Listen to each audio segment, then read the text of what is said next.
Hello everyone, uh, I'm Ashutosh. Today I would be introducing Shriya Naidu. So Shriya Naidu works on outreach and public engagement projects at the Curiosity Lab, Indian Institute of Technology, Gandhinagar. She is an IBRO DANA Brain Awareness Week Grant awardee and has worked on projects with school and graduate students to make neuroscience and brain research more accessible. And Today she will be talking about designing low-cost science communication projects. And yeah. Shreya, I think you can start. Hello, hi, Ashutosh. Thank you so much for the introduction. And thank you so much for Professor Poonam and Pranjal for arranging my gala, inviting me here, along with the panelists, Siddharth and Somdata, who are my mentors. It's a great honor to be here. Uh, it's really amazing, and I'm just so glad to be sharing a panel with them. So today I will be talking about mostly about science outreach and public engagement. And both Siddharth and Somdata have, you know, mentored me before, and I just hope I'm able to do justice to their mentorship as well.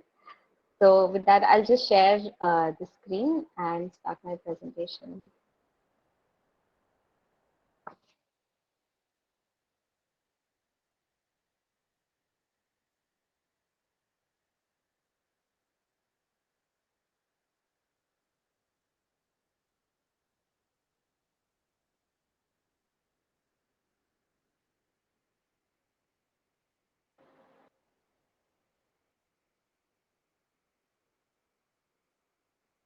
Right. Please, at any point, if my internet is not working properly or if I'm not audible, please feel free to just kind of pitch in and let me know if something's wrong.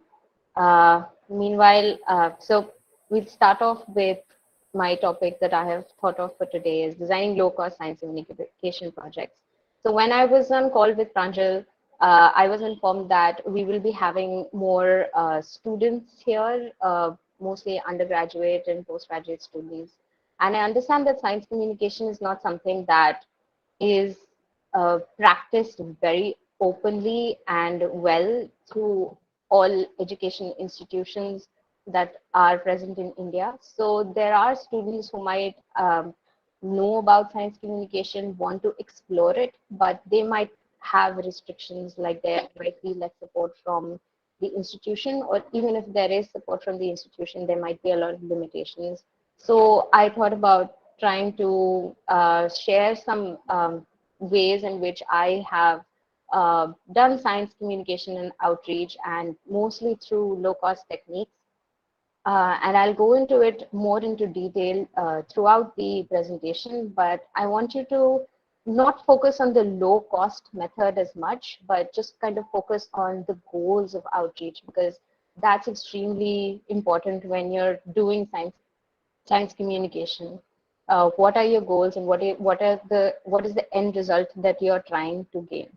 So a little bit about me first. I'm from Curiosity Lab, like Ashutosh mentioned, and the Curiosity Lab at IIT Gandhinagar does primary research on curiosity, its determinants, and how it can be incorporated in maybe a curriculum, a school curriculum, to kind of increase curiosity in learning.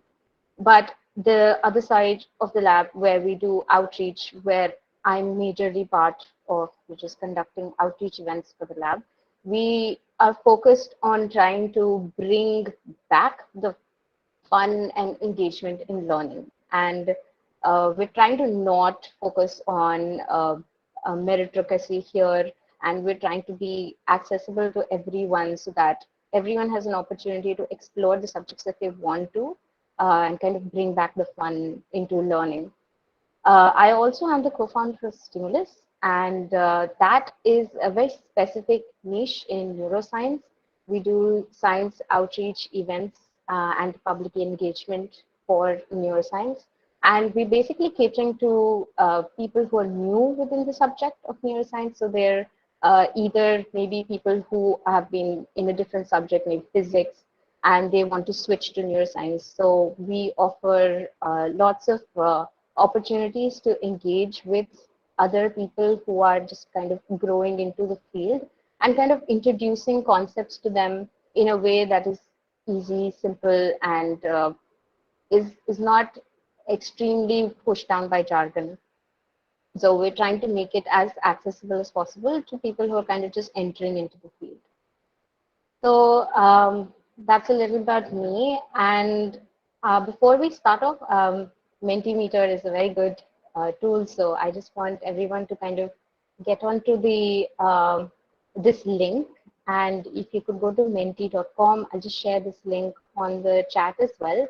And I just want you to write down 2 words that you think define you that come to your mind when you're thinking about science communication.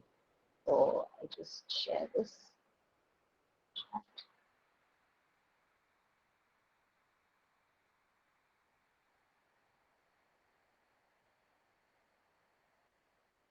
So 2 words that you think define science communication. So just what, not define, like what you think of when you think science communication. What are the 2 words that come to your mind?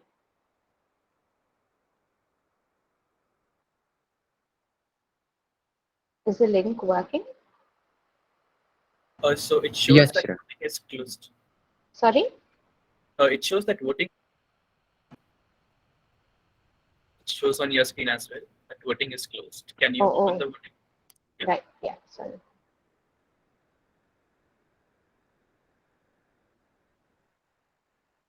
Is it?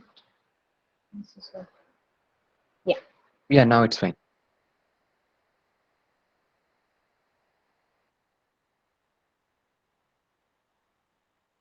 Right, clarity is the biggest word that's coming up. Expansion, simplicity, thought-provoking, engaging. Very nice. Understandability, accuracy, facts, thought-provoking, inspiring, awareness, fun way of learning. Someone pick that for me. Outreach, necessary, learning.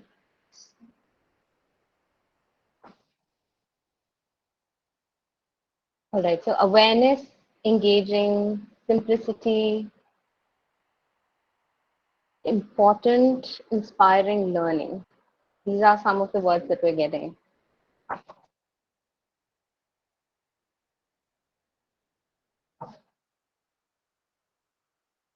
Curiosity is also coming out.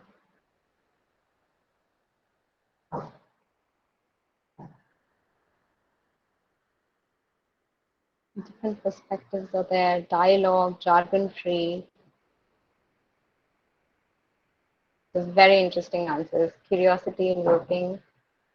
Clear information. I like that one.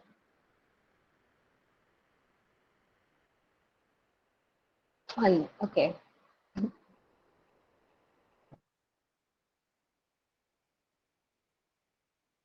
Simplification is also there. All right, so these are some really great answers. I will stop the polling now and we can go into the presentation. So we've got some good words over there, right? We got engaging, we got awareness, we got fun, curiosity, invoking.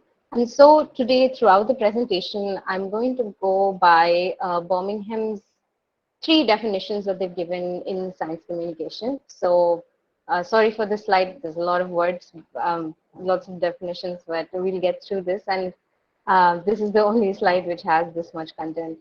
So they've the Birmingham University has kind of defined science communication with having these three elements, which is public engagement, outreach, and science and research communication. So I'll just go through them and we'll kind of break these down together throughout the session. So there's public engagement that aims to engage the general public in a two-way scientific conversations, usually about shared issues, problems, and for society's benefits. So here the key word is definitely two-way. Uh, those who have attended Somdata's session as well saw how she was emphasizing on how the two-way communication also is important. Uh, then we have the next definition, outreach. Activities such as public lectures, activities and workshops to encourage the public understanding of science and scientific research. And this includes also done by universities, professional bodies, and it includes the session that we're having today as well as part of an outreach event. Um, we also, and the final definition is research communication. So research communications and science communication officers and managers are often found in universities and in scientific or other charities. Work focuses on communicating the importance of and finding of research to the public and other external audiences. So this also includes PR activities as well. So just from maybe like if you could just write in the chat box, what if you are able to understand the difference between these three definitions. So I'm sorry, I'm sharing my screen because this is a PowerPoint presentation. And so I'll be able to see, you'll be able to see my screen when I go back. So if you Shreya, could just, I can read out the chats if you wish. oh, if it's okay, may I see them? Yeah, yeah. Because yeah, thank you so much. So I'll just go through how you guys are responding and just kind of give me an idea if with a yes or no, if you understand the difference between what the three differences between the three terms were. Just a yes or no in the chat box.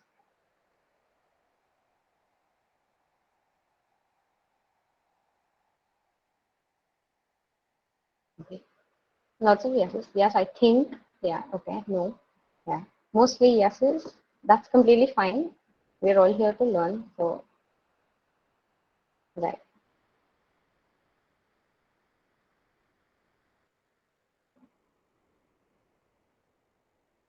All right. Some people are thinking about the definitions, I believe, and seeing if they really understand it or not.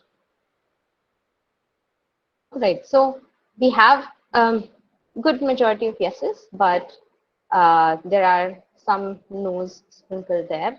So we'll try to solve that problem and we'll try to get to a 100% yes as much as possible. So here, the goal of each of these is slightly different. I wouldn't say that each of these don't overlap with each other. Even words like public engagement and outreach are used very interchangeably as well.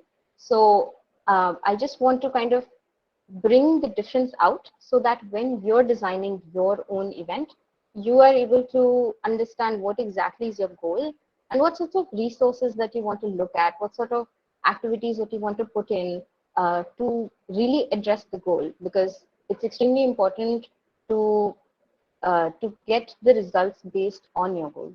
So here in public engagement, the goal is to bring a positive change in society. That could be through whatever event is being planned. And definitely one of the major differences is that public engagement in most cases is a two-way conversation. So I'll give you more examples of this in the next slides. Outreach is more like informing and encouraging awareness and participation. So it's a very initial stage where people might not know about a lot of concepts and they are being informed of it for the first time. So there might not be a possibility of a two-way engagement always, but just as Sundata mentioned, one-way interaction is there, but that's not necessarily a bad thing.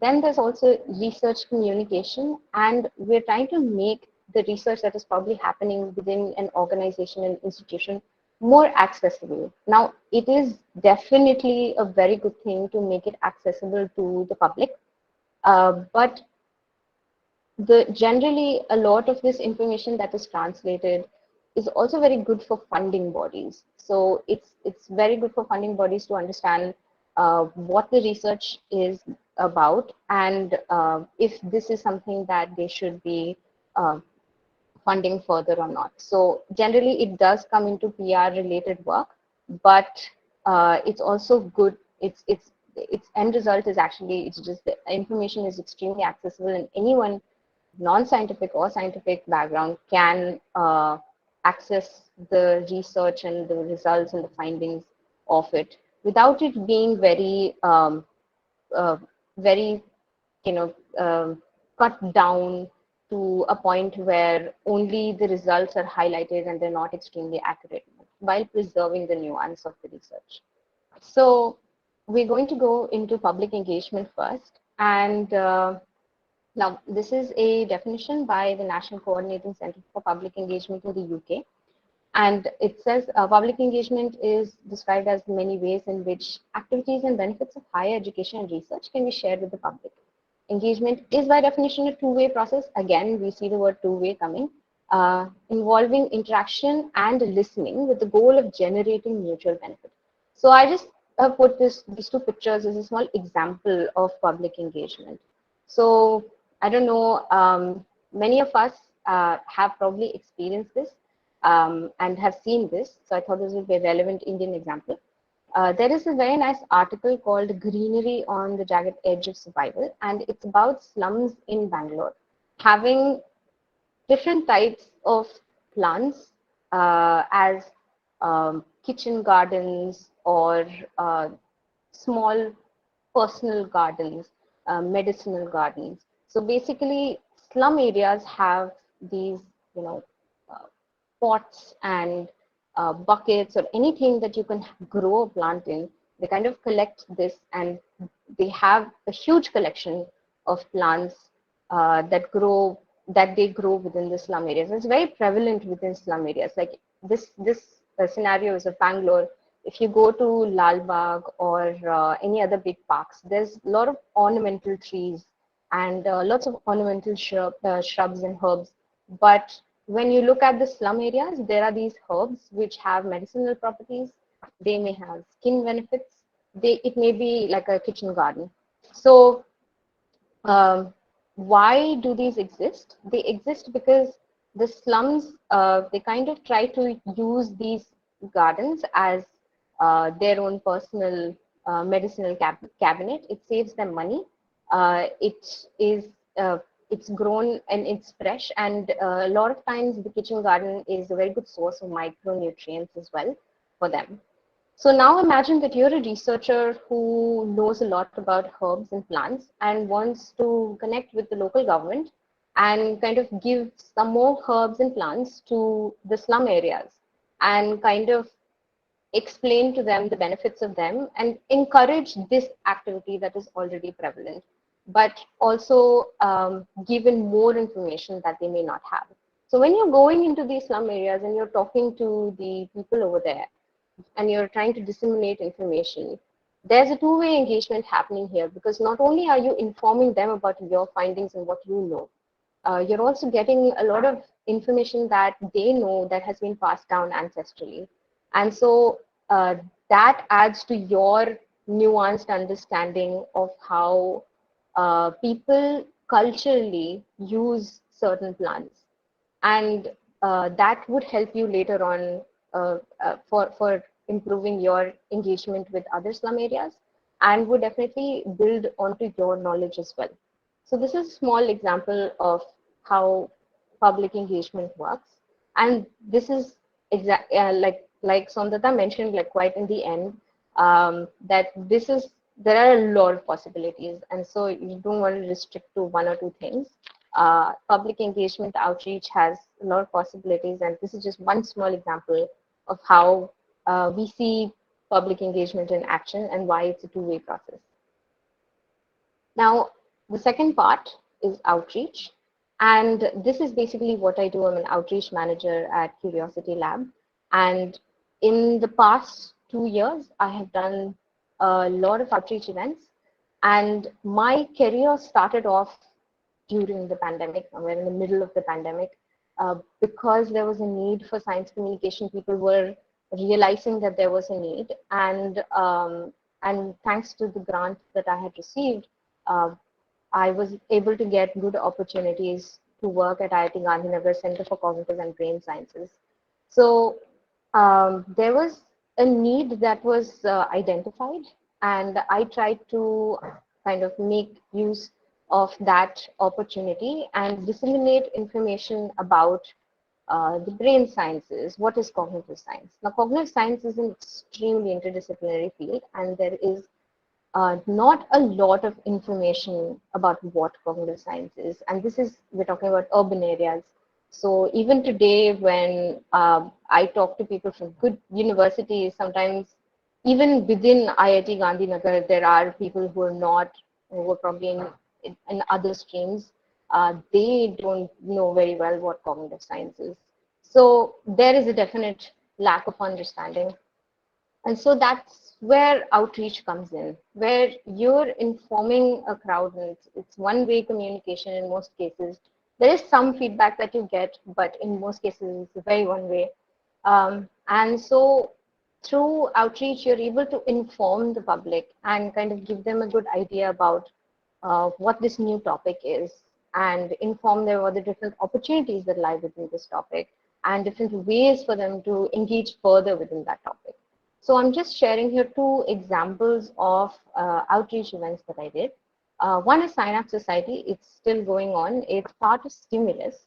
And through this outreach event, where we host monthly meetings, where we take up a topic, we discuss about it. So it generally be taking up neuroscientific disorders.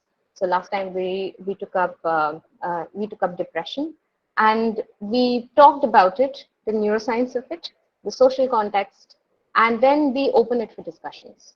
So during the discussions, we see that there are students who are new learners in neuroscience. So they came in for the neuroscience bit of depression, wanted to understand how it works and how is the brain related in moderating our mood.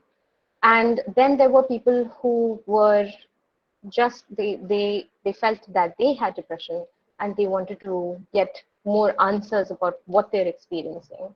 Then there were people who knew people who are going through something that they might consider as depression and wanted to know answers. So here we're encouraging new learners to kind of learn more about what this topic is, and therefore it's a little open for them, because it's keeping it open for them to learn as much new information as possible and kind of try to specifically sort out their own queries. We're also trying to build a community with similar interests. So there are students who are interested in neuroscience, and we're trying to build a community through this outreach event, so they can come and discuss more about it. When you learn about a new topic, we also want to give them the necessary tools to kind of follow that up as much as possible, so that they get into the subject and are able to explore it further. I also conducted the Brain Awareness Week in 2020, and this was completely online. And I just want to mention that most of these events are online because, as I said, that my career started in the pandemic, and so I have scoured through the internet and found different ways of trying to make outreach events happen online in the most engaging way, how to make sure that there is good enough information, how to make sure that people are able to do something hands-on while still being online at home and safe.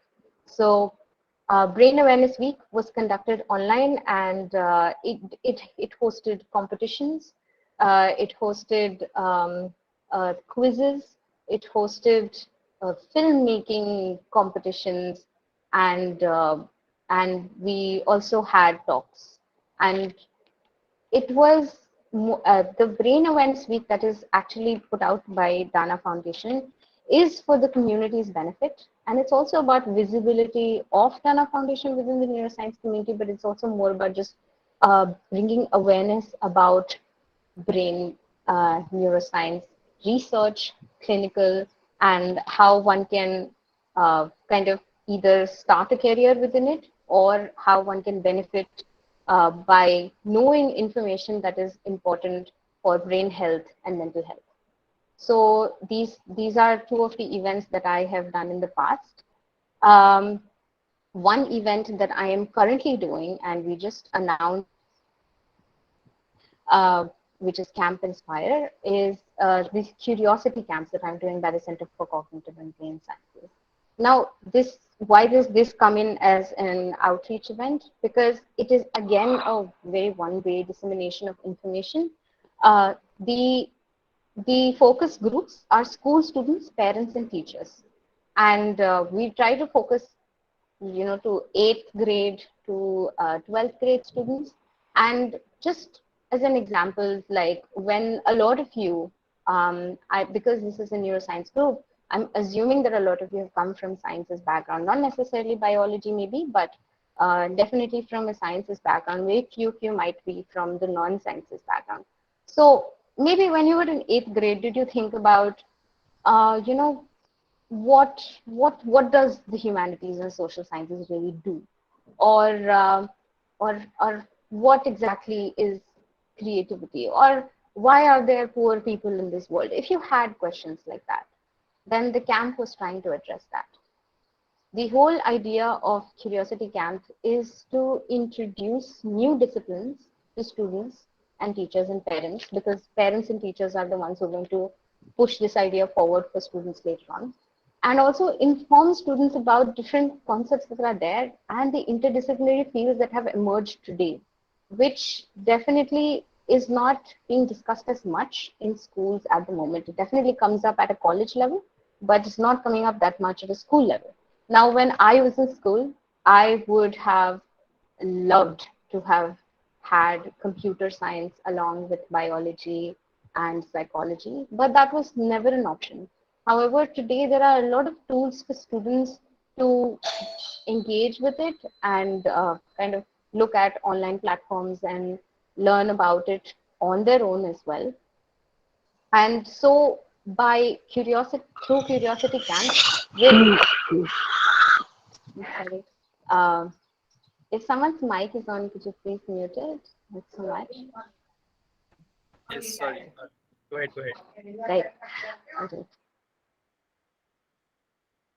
So, um, so during the session, we also try to introduce to them these new concepts and kind of try to make them, kind of thinking about these questions that they ponder about always. We are the curiosity lab, so we're going to pick on your brain with those questions that you really want to know the answers to. So some of the topics I've shared here is Camp HSS, which was humanities and social sciences. And so I want to also bring out that when I'm working in the curiosity lab, I'm not necessarily always working on science communication, but there's definitely a component, there is outreach that is happening, and it is related to education and learning.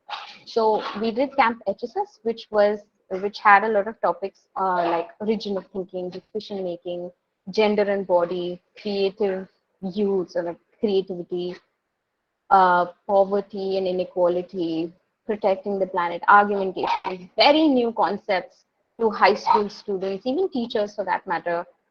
Like the art of argumentation, it's a very new concept to come up in a schooling setting. Then we did Camp Cogsci in 2021, and in 2021, and we covered topics that I would have loved to know in like high school. It was how music affects the brain, how neurons function, artificial intelligence, human-computer interactions. So it's very high level. So there are these topics are basically something that we cover today in a college level, but we're trying to work together with speakers and getting this um, coming to a midpoint where students are able to understand these concepts, not completely, I'm sure, but definitely be introduced to these concepts so that they know that something like this exists, so that they have the opportunity to go and explore it as much as possible and at least look into it and read about it a little bit more. The next camp that we have is called Camp Inspire, and we have a lot of different kind of speakers, we have an astronaut coming in, we have people who we have an archaeologist, we have people who are going to share about their story in academia. We have a trans person who's going to share about their story in academia and medicine, and about music, a person who is also producing research, producing music, and also working on research. And we have also an event on art of filmmaking. So just kind of introducing students to the range of topics, opportunities, career paths that exist. And as we go further and further, science is is becoming very interdisciplinary. So we see a need in trying to introduce these concepts so that we get the next generation of learners who are well equipped, who do know about these concepts, and are able to get in multiple learnings from their different skill sets and are able to put it into their science and explore it better. So here are also a bunch of other activities that I did through Stimulus, and I'll not go too much into it, but I just wanted to show that there are different possibilities that are there. So what's the neuroscience behind it was a video presentation. So we had a video series sort of thing where we would talk about neuroscience concepts in an easy way. We also had a social media campaign from the Music Cognition Lab in Enhance. So there it was basically Q&A sessions and people were asking questions about music cognition.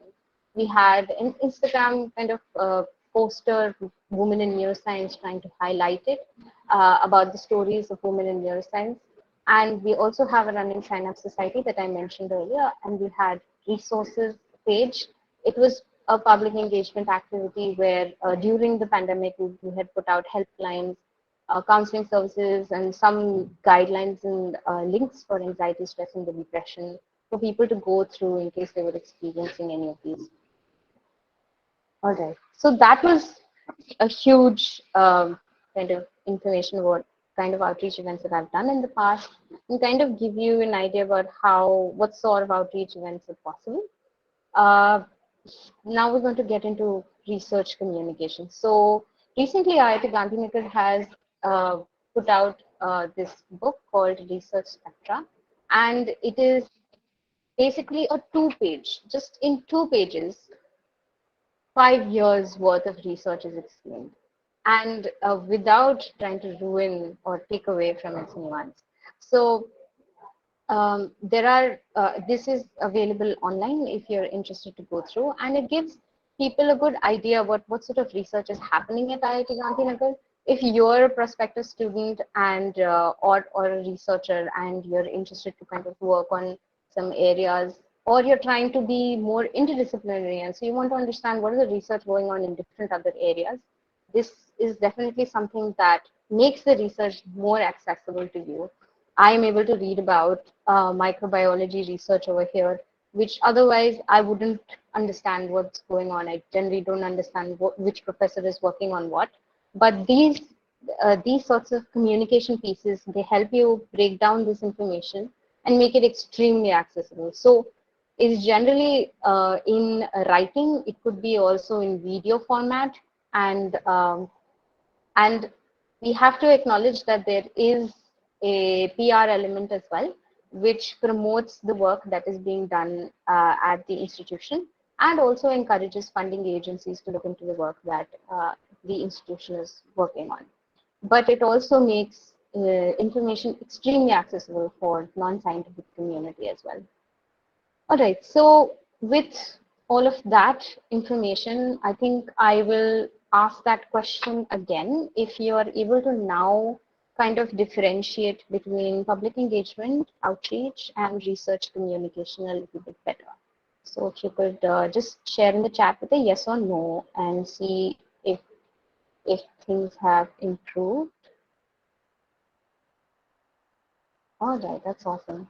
So if there is a no, please don't feel left out. Please post in your question and I'll get to it at the end of the session. All right, so we're seeing almost 100% yes, that's really great. All right, so now that I have kind of given you a small kind of differentiation, and I would just remind you that there is a lot of overlapping that happens. So please do not think that, oh, I'm trying to think of this idea, this event, and this kind of goes into public engagement, but it's also kind of into outreach. Am I doing something wrong? No, there's a lot of overlapping that happens. I just wanted to help you differentiate it a little bit so you're able to set your goals better. That's all. And if there is an overlap, that's completely normal. So now we're going to discuss about what kind of method is best for your organization. And I'm saying your organization because in most cases you're representing an institution or a research organization with whatever science communication work that you're doing. And so it's important to kind of think about what their goals are as well. So if you're representing a lab, if you're representing a whole institution, or you're from corporate and you're representing them, so you want to always think about also what the goals are there, especially if you are pitching in the idea. So I'm going to show you, give you 3 examples of events that I have done, which I'm bracketing into outreach, public engagement, and research communication.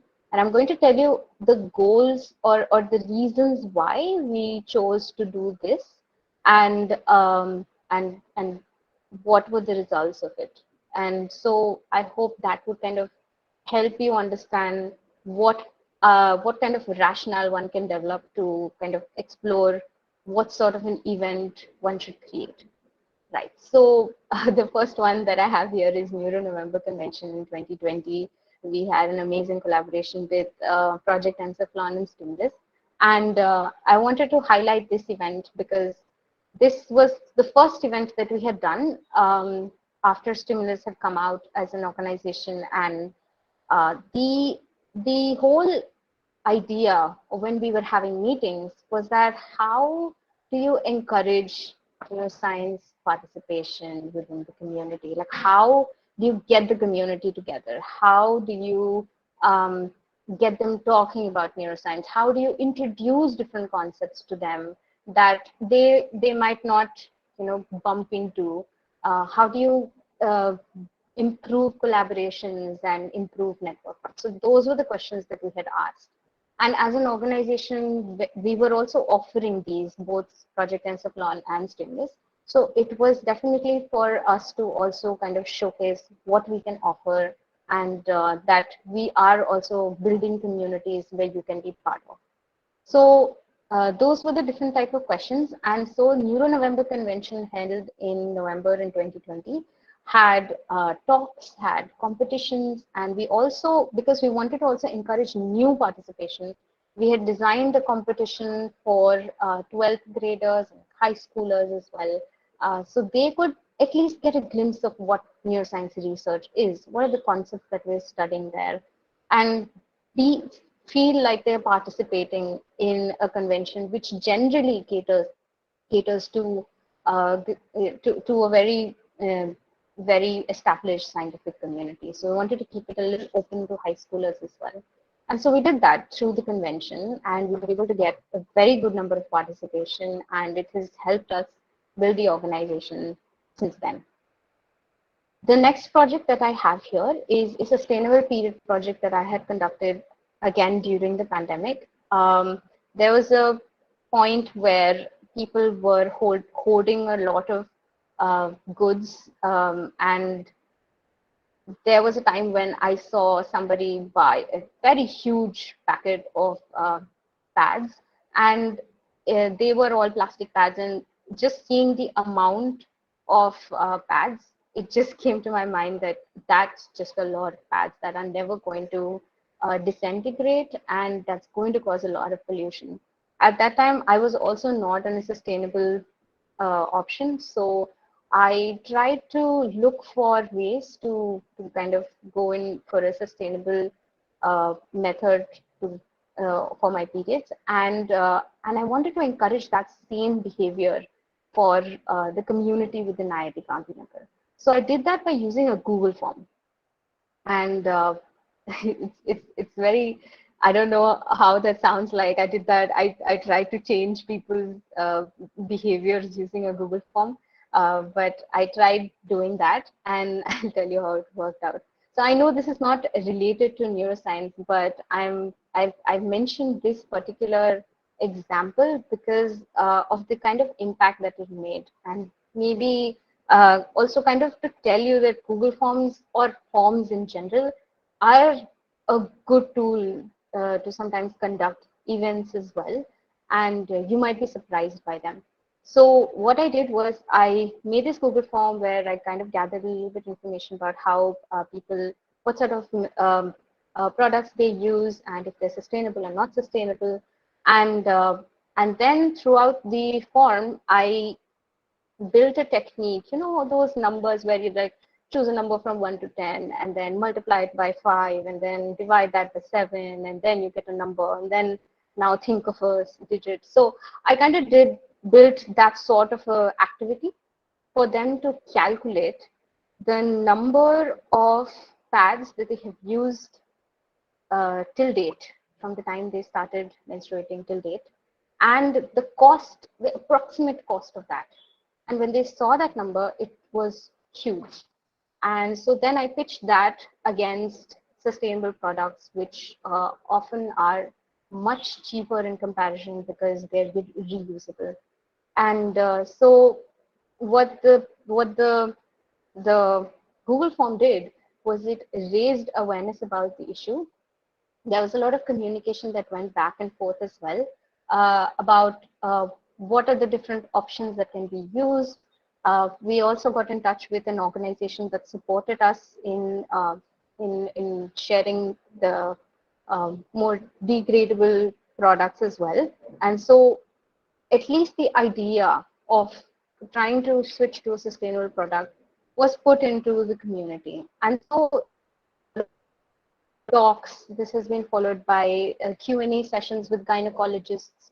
It has been followed by uh, discounted prices given to students by companies that offer organic products or sustainable products.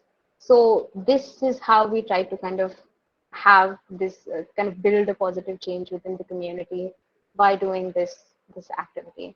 And so when I was designing this, the question that I had in mind was, how do I talk about something so intimate with a whole community? I needed some sort of privacy and I needed it to be personal, but then I wanted it to have an impact as well. So having communications, now I could have also used maybe interview sessions or something like that. I could have also hosted a talk, but the talk is not as intimate as this form was. So that is the reason for choosing this particular form and this particular style of doing the event that I did for raising awareness. Now the last kind, which is like research communication. This is a screenshot of a video where, sorry, okay.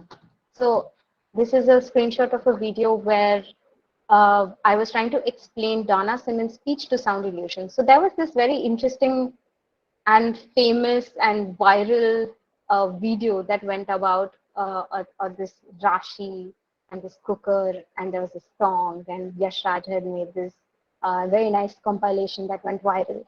So if you go into the artist's kind of repository, he does this. He takes out he takes out sentences and words from different soap serials, and he makes them into songs. And this was a perfect opportunity to talk about speech to sound illusion that happened. That was discussed. That was introduced by Dana Simmons. And so I used this opportunity to kind of talk about this topic. And the other aim was the aim was not only to just kind of talk about this concept and inform the public, but also to inform the public that Stimulus as an organization does work on making such content, does try to reach out to scientific and non-scientific communities, and helps you to kind of introduce your concepts in a way that is easy to understand and fun to engage with. So that this was the kind of thinking that we had when we had developed this video. So those are just again like these are the rationale that we had behind developing the kind of events that we did.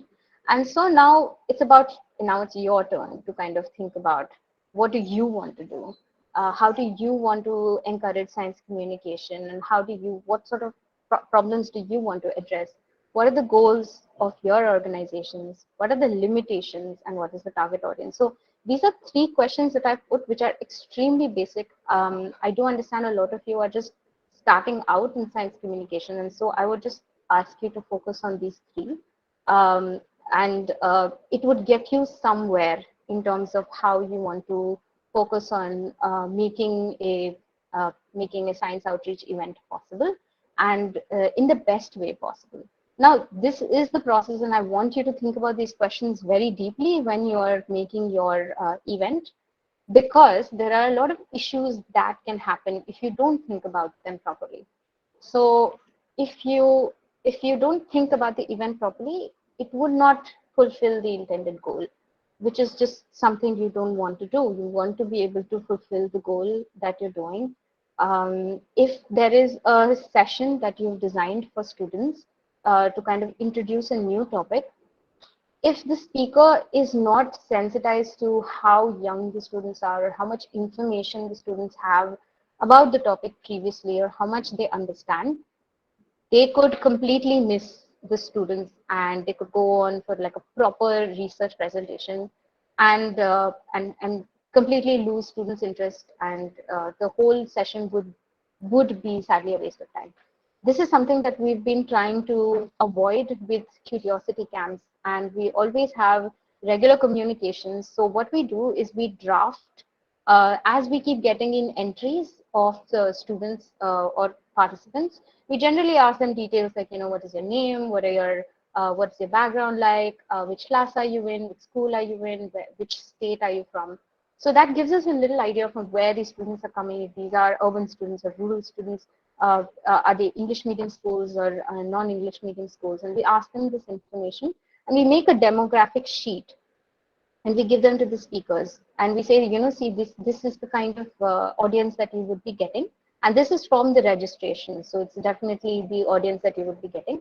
And that gives them a very good idea about how simple or how complex they want to keep their talks, because uh, if not, you will completely miss the audience. Um, then events are restricted with the resources, themes, and goals of the organization. Sometimes, not every time, in a lot of scenarios, the focus is a lot on public engagement. And that's also covered in the next point, that organizations and institutions focus a little bit on more on public engagement than for the community benefit and impact. And sometimes you may not also realize that what you're doing is more for public engagement, and sometimes it has less impact and benefit for the community. So it's really important to get some feedback from the community and see how they found the session. Was it informative for them? Was it not? And if it's possible, it would be really good to have one-on-one interview sessions with select few people, and and try to see if they were able to gain information. What are the problems that they faced during the session? And if it really helped them or not. Did it really help them connect with other people, or were the goals of your event really fulfilled through their part by when they participated? Were your goals fulfilled, and were they able to see that impact after participating in your event? So there are restrictions in terms of resources as well. Like, for example, you're not able to buy a good online software that you require, and you're not able to publicize the event very well because of lack of funds, and all of those reasons. And those are issues that do come up, but it's also important to kind of uh, consider them before you're deciding on and designing your event, and try to design something around it so that you're able to you're not too restricted, and you're able to find some solution alternatives at least for the event that you're designing. And the last point is not reaching to the communities that need it most, which is extremely crucial. And for example, just to give you an example, when we do curiosity camp um, um, promotions, we are not just doing social media promotions, but we're also reaching out to school principals and kind of heads of schools to inform them about this project, about this activity that is happening, because social media alone generally has a specific, has, school students are there, yes. There are lots of teenagers, there are lots of undergrads, and there are a lot of other, basically, maybe more, the age group could be 18 above, but there are a lot of students and young students who are there on social media, but they might not necessarily be following IIT Gandhinagar. The people we want to attend, people we want to be part of the curiosity camp might not necessarily be following on social media the pages that we want them to follow. And so it's important to go in through channels that are relevant. So that's why we go in through schools and with and through principals and groups and organizations that are continuously engaging with schools. So we go in through those organizations to ensure that we're able to reach them out, and the information is sent out to students through an official channel, and they're able to see this information and participate in it if it's necessary. So it's really important that whatever technique you're using to do any sort of publicity, you're able to reach out to the correct community as well. All right, so with that, I'm coming to almost the end of the workshop, and I just want to kind of share with you very brief how to conduct an outreach event. Now, there's just 4 steps that I've broken it down to: conceptualization, planning and execution, and wrap up. So, I mean, planning, and there's also action.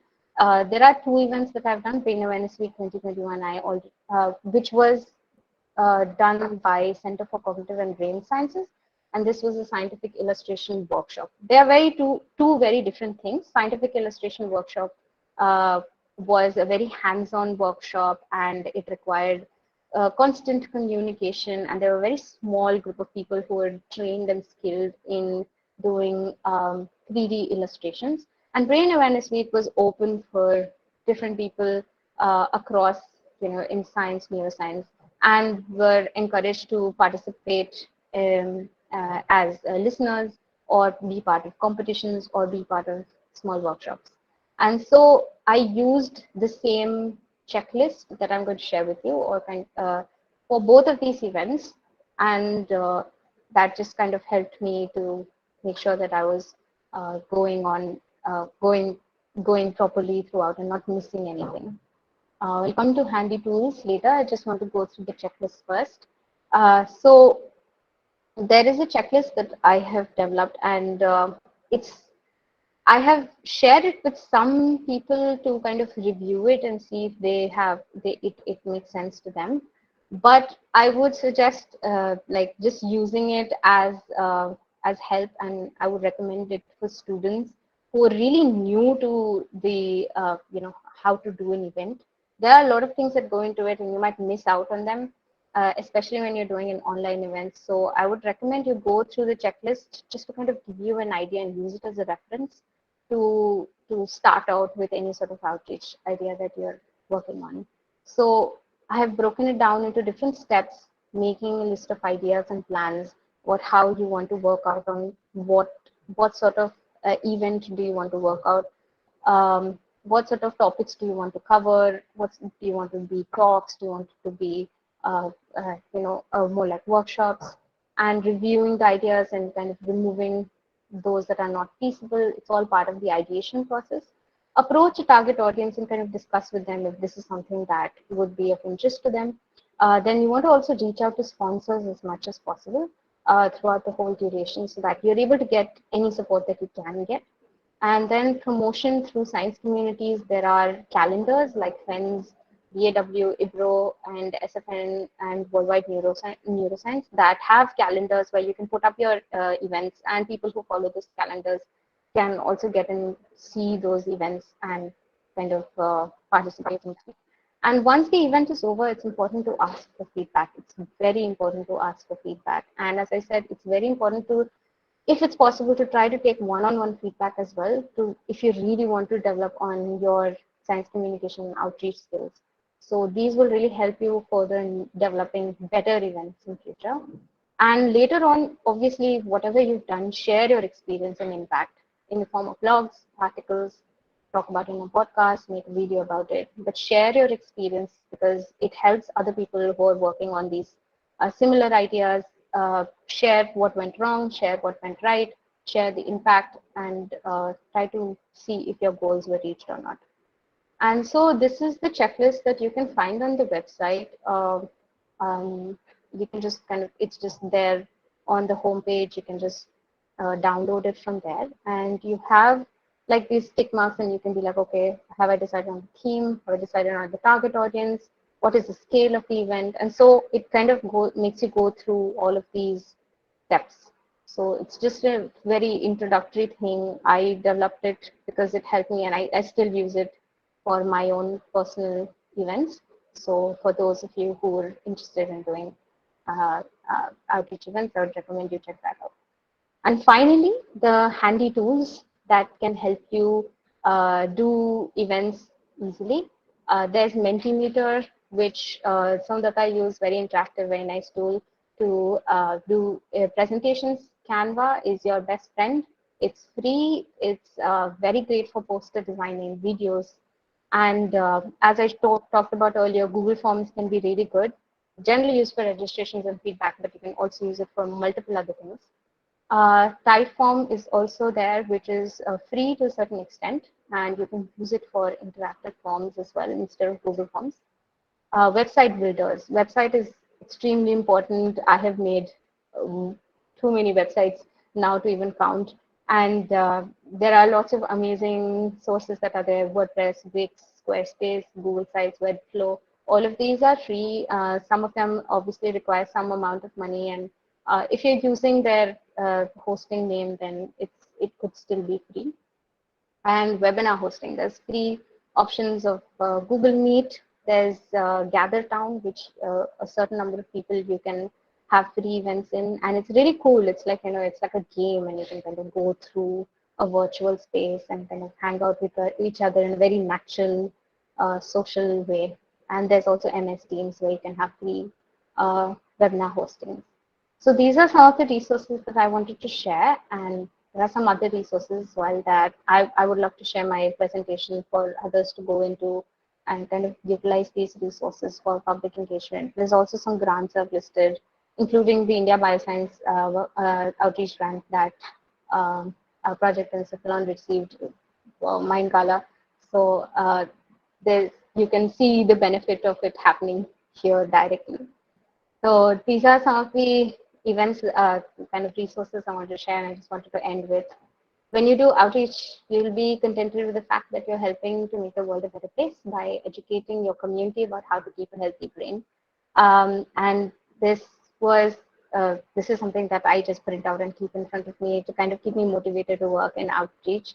And if somebody is considering it as a profession, do encourage you to look into it a little further. Reach out to the community that's out there, and don't be afraid to make the first step. Uh, Thank you so much. If there are any questions, I'll be happy to take them.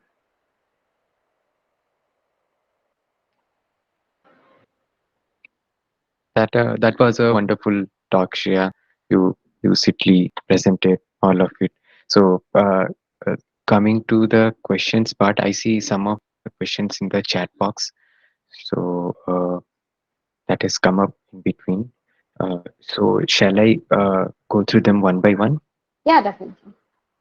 Okay. So the first question I see from Kunal Jain is, for general outreach program, how do you make sure that we attract enough participants, and more importantly, how to prevent high dropouts? Hi, dropouts. All right. For a general outreach event, so I'm assuming it's a science communication or for science dissemination, and it's for a generic audience. So there are a lot of things that you can look into, and even in the checklist, like when you're trying to think about, so there are these different stages where you're thinking about multiple things. And one of the most important things that you can make sure that there is good participation is that you are talking to your target audience beforehand, and you are making sure that this is the need. So whatever topics that you're covering, whatever concepts that you're covering, whatever events that you're planning, if it's a networking, socializing event, that is the need within that community, and you you can work on the ideas with the community themselves. So that is something that will make sure that you have ideas that are relevant. So you can do you can put out forms, you can have interviews with people you know within the community, and kind of say that, hey, these are the activities that we're planning on, what do you think about them, do you think it's relevant? Talk to professionals or professors. They are the ones who have definitely been in the field for a long period of time, have attended so many of these outreach events, and have kind of seen the transition as well. So they would be able to give a very good perspective, as well as talk to students. So like go across the demographics that you have within the general population and try to understand what is the need. So if you're able to do that step well, the next step I would recommend is the kind of promotion that you're doing. So as I mentioned earlier, you should know the generic audience, where are they most available. So do not be afraid to put in a little bit of money to promote your event. If you think that you would benefit more from newspapers, then go for it. If you know certain organizations that have these groups of people that you're targeting, try to reach out to them and try to give them an opportunity to share your event. So it's more important to identify those small bunches on groups that exist, rather than kind of just disseminating information through social media, um, just kind of hoping that it would be found, because there's a lot of information that's out there. The other thing about keeping the audience within your event, it is highly encouraged to make it as interactive as possible. Have communicate with your with the speakers. If you're having like a one-on-one speaker session like this is happening, make sure that you're communicating with the speakers, talking about this is the audience. So please try to make something that's relevant for them, and give them the demographic sheet so they also know whom they're kind of targeting, whom they're talking to, and also make sure that you're able to make the sessions as interactive as possible using different tools that I mentioned earlier. Uh, and um, different different tools like Google Meet and Zoom and Teams, they offer different ways of engagement. So make sure you're able to explore those and give those options to your speakers, that, in Zoom, you're able to do polls, you're able to do Q&As. In Meet, you're able to have groups and meetings, and you're able to, interact with them in these manners. So you give those options to the speakers so that they can make the event as engaging as possible. Mhm. So I see there's a kind of follow-up question to that only, that Kunal has only asked, that the at the point where you mentioned about the sanitary pad thing. So how can we come up with solutions so that I mean people would actually actively engage in like filling up the form, because we usually see that like, it happens that only a particular section of people fill the form, and there is some biasness that comes in the result. Right. So your question is that how do you make sure that everybody in the community is participating as Yeah, yeah, much as exactly. possible? Right. So I think this was also covered by when Siddharth had mentioned the question about how to change the mindsets of people who have a very specific mindset and they're believing in certain things. It is difficult. It is a long process, and as through the Sustainable Period project, also we found those difficulties coming in.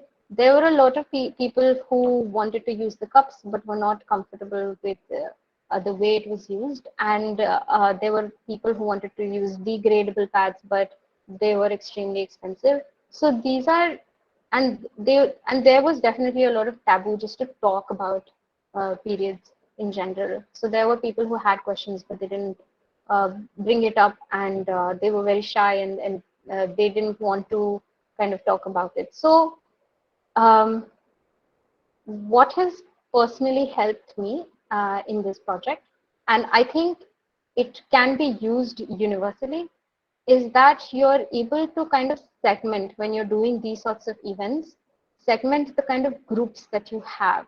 So, for example, there are some people for this particular project, there were some people who were like, oh, I've been hearing about it and I just wanted, some reliable body to tell me what exactly it is, kind of clear some of my doubts. And if there is one person who's used something like this, I just want to share my experience, and then I want to make the switch.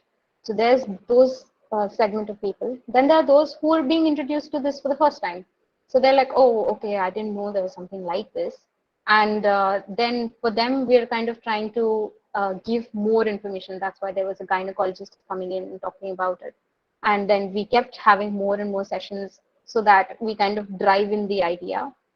And so with the second group of people, our goal is not to extremely like switch them, but kind of get them to the first group stage, which is, oh, I've heard about it. And if there's a little bit more dissemination about it, if there's somebody I know, I would make the switch. So kind of get them to that stage. So the goal for the second group is different. We're not trying to make them switch, but we're trying to make them accept the idea that you can use something which is sustainable and reusable. And then there is the final group, which is extremely rigid and will not move away from the things that they're comfortable with because they've been using it for a long time and they've set a routine and they're comfortable with it. For those people, we're trying to at least introduce the idea to them. And in most cases, it's not very possible to break it very easily. But if for a certain percentage, we're at least able to put in the idea that, maybe what you're doing is a little harmful. And though it's not your personal fault, you could still make personal decisions that could make a positive impact. If you are able to even just put that idea in the head, in their thinking, it's a bonus. It's a benefit. It's a huge win actually. But generally, that is very difficult. So we have different goals for different groups that we decide we're going to most likely engage with and most likely encounter. And so we try to focus on those goals rather than just trying to make that whole behavior change happen in one go.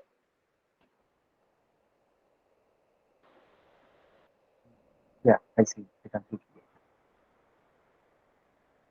I think the other discussions were addressed in the chat box. So, Sure. Yeah, so Shreya, thank you very much for giving us a very detailed overview on what things to consider before organizing events.